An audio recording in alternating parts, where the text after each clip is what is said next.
cholera, E.coli and leptospirosis, whipworms in bellies and arsenicosis, deadly diseases that children die of. These are the things that I love. Young girls infected with deadly infections, boys with their flesh wounds and no disinfectant, dysentery, typhoid and all the above.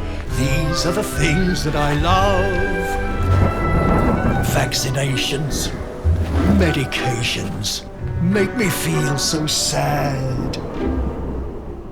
But as soon as I sing of the things that I love, I always feel so glad.